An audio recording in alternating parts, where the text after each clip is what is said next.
toza d'abord na kanda moni population na kopesa exemple moko na ndaku papa zoto charge à moi si bana mais ceux qui bana va se révolter contre papa c'est que ça ne va pas mboka eza bloqué maman mboka eza bloqué c'est que Fati azoko ka kosala te parce que il y a un groupe de gens au basangani balwa nyonso oyo bazo voter vu que baza minorité bazo kokate et loko oyo initiative de la société civile pour la dissolution du parlement toza d'accord. Bidjanyo se bon mami na poche à battre. Le mieux faire, to dissoudre l'assemblée, to ke liboso, to ye bande to kotambola biso nyonso. Parce que c'est intérêt à peuple. To voter bango po ba le bela biso eza pour parce que le monka kate temps parce que 2023 ça na kala minute pour voter pas. Bon en fait, eza décision mutuna mutu. Selon ngai et ma conception de la politique. To koko vanda pe pamba. Ça bango. To koko vanda. Soto dissoudre bango. Politique et qui liboso. Ce sont eux qui bloquent la politique. Parce que les députés bango fallait qu'ils accompagner l'idée ya mokonzi mboka. Mais tisikoyo bango bazoko accompagner l'idée ya mokonzi mboka. C'est comme si bazali na makanisi moko boye oyo utaka quelque part oyo permettre bango à ce que bako accompagner mokonzi mboka na idée na ya malamu oza nango pour l'intérêt du peuple congolais. Kamba osala ya rolandela balandela raté dollar na gouvernement zo kende mais bango balinga kambongo. Et puis, les députés nommés par M. Kabila, sous président de l'autre. Alors, il y a tous signé.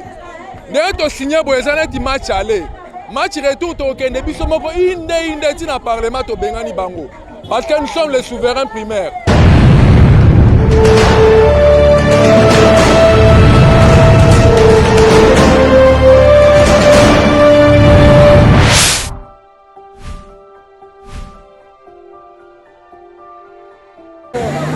Bienvenue sur votre chaîne Usine Télévision. Tu as vu que ça a toujours pour nous conformer bino pour l'examiner ma caméra d'aller coller kana Kinshasa to ba réalité zali belé na Kinshasa ba réalité belé zali belé na Congo et tous ali awa na ba déconomie société civile ba lancer pétition na bango contre ba député nyonso to bazali ko na batuka balobi bazali komona mosala nini te bandeko ba député bakendaki kosala en tout cas ba député bakendaka mpona ko défendre peuple et mpona bango balobi en tout cas député azali wana susu mpona intérêt na bango te ba député bakomi kotala ba intérêt personnel na bango yango société civile et lancer pétition na bango balobi bazali ko voter banani yango balingi lisu ba député ote banani yango balingi lisu parlement oyo te yango wana tokotemola lelo na bango elongo na bango na ndeko na biso Dieudonné Maweja bazali kosala pétition na bango bokomona ba signature en tout cas peuple azali kosigner azali pena motivé pe massivé pour co-signer pétition oyo. Restez toujours branchés et partagez vos éléments.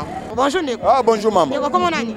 Ah comment nanga Yannick Moulele? Ndeko Yannick to moni po dali co-signer pétition est-ce que dali ko yeba tina ni dali co-signer papier oyo? Tina na signaler ezake mokonza sikaye.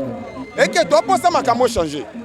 Makambo so ligne changer président il faut dans la liberté, il y a qu'on soit décision kokosu parce que ça garant de la nation.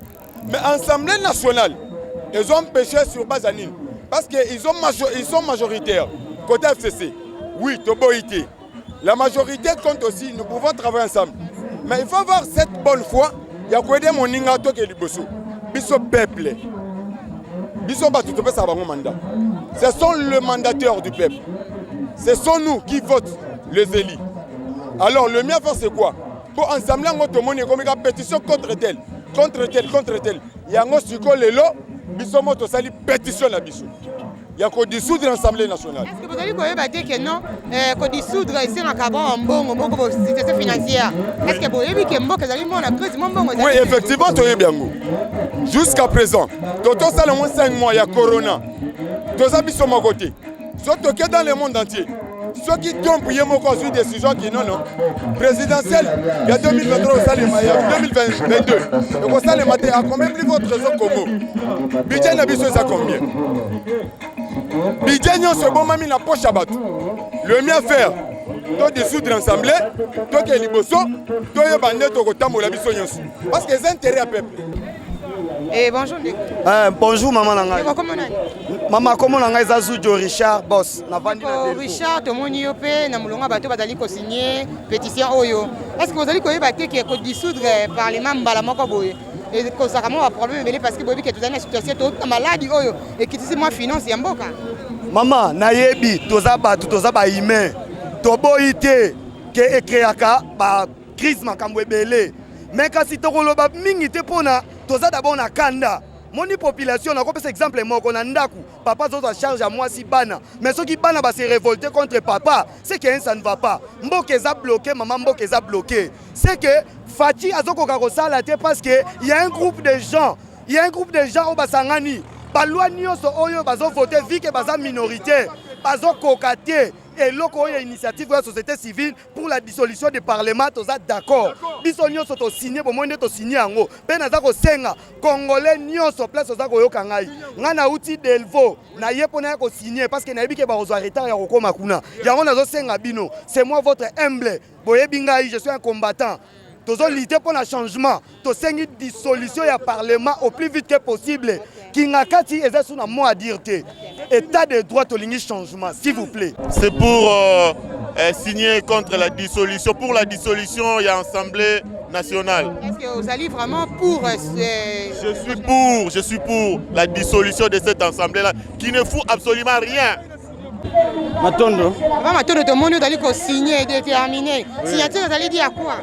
Oui, on a signé déjà pour le départ du Parlement. Vous allez soutenir soutenir l'opération. Pour nana fota ki bango. Biso ba peuple toyebi bango te. Eza ba député nommé. Ba longwa, il faut pas dissoudre le Parlement wana. Baza nommé. Ba yokana na kabila ba leksa bango. Eza liste mumimba tozana bango ya bango. Majorité wana toyebi bango te. Et puis bango to sansa bango wana ya deuxième république. Ya république kabila to sansa bango toyebi ba peuple ya yebi bango te. Alors ba kende ba dissoudre le Parlement diligence. Congolais, Congolais à solo signer pétition. Batonabisa bezali partout. Signer. Congolais ozali na kanda. Ya komona koko ya mibi. Kokola na mituna piso. Biso toboye eloko wana. Tonabi yaka to signer pétition. Ngana ba piko oyo ya moyibi basali na moya lelo. Eko basi mobali. Otelemi.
Est-ce que ton vote tu vas prendre la bonne?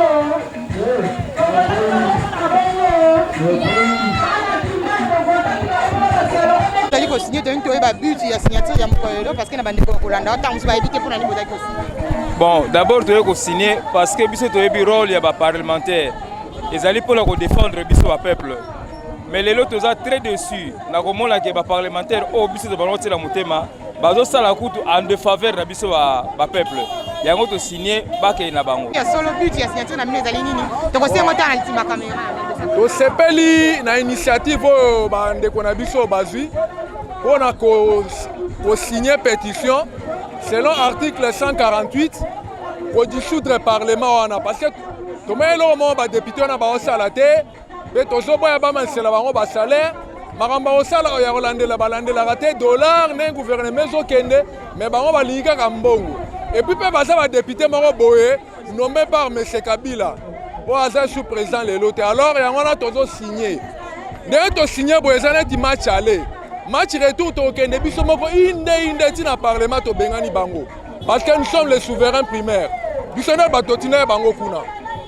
Donc, quand nous sommes les Bengana Bango, il y a un encourager l'initiative. Vous allez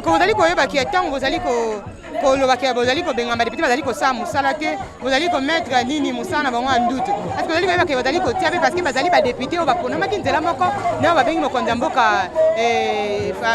Félix Antoine Tshilombo bazali komettre pe bokonzi en cause te mokonzi ya mboka aza institution mokonzi ya mboka aza likolo ya nyonso donc akotikala ta ye moko asigneka badegré loa bacommissaire généraux azodirige akodirige tomoni mpe na Sénégal président Macky Sall a dissoudre parlement na basénat wana ya babilo moko ya pamba baolia mbongo ya ofele donc il faut kaka badissoudre. Ok, merci. Bonjour maman. Comment nani papa? Comment nanga Freddy Masengo. Ndeko Freddy tomoni ozali ko signer te ntoyeba but ya ba signature ozali ko signer ceux qui va solo yebi yango. En tout cas, but ya signature on se paye nango. Pendant nous les peuples congolais se paye nango. Nous avons besoin d'un parlement au parlement les allez pour le peuple congolais. Les allez pour l'intérêt na bango. Alors, ba signature a besoin aux allez bien que non pour na pas dissoudre le parlement. Mais bino bosani ke bino mto voter ki ba député bazali na esika oyo. Maman, pendant ngako so bi ba député bazana 600%, 20% baleki na voie normale, 80% baleki par nanga. Non, vous avez nanga, c'est que vous allez mettre en cause et vous conduire à président Félix Antoine Tshilombo parce qu'il y a cela qui peut élu et na élection il y a une économie nanga. Maman, ce que tu as bien. Félix a le cas qui a gagné l'élection. Mais présidentiel, il faut gagner qui? N'a pas députation provinciale, il y a tricherie à nanga avec le commissaire FCC. Merci beaucoup. Bonjour papa. Bonjour. Papa comment on est? Comment on a Mike? Mike nani? Mike Mvulusi.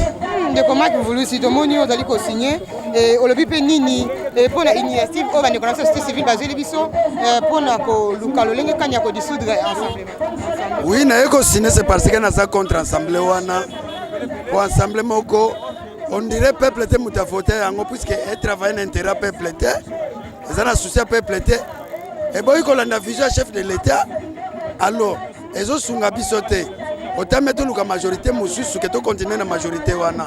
Donc vous avez que vous savez que bien voter qui va député oyo. Et le lobo comme ko ba bango lisusu pas ni botikeli bango tante que mandat na bango ici là ya mobo fait bon voter ba mosusu. Oui, bien sûr to voter qui to élection ezalaki. Il y avait des députés qui étaient nommés. Bakenda na intérêt peuple te. Bakota na ndenge na bango. Pe bazo sala makambo na ndenge na bango. Alors to sepeli na assemblée wana te. Bien que to tina vote to voter qui bango biso to tinda ki bango kuna. Mais ba servir peuple te. Ya auto na souci. Ba dissoudre l'assemblée wana comme ça. To que na législative mususu to ba kopona oya solo ba ko servir population. Ba la vision chef de l'état. OK, merci beaucoup. OK, merci.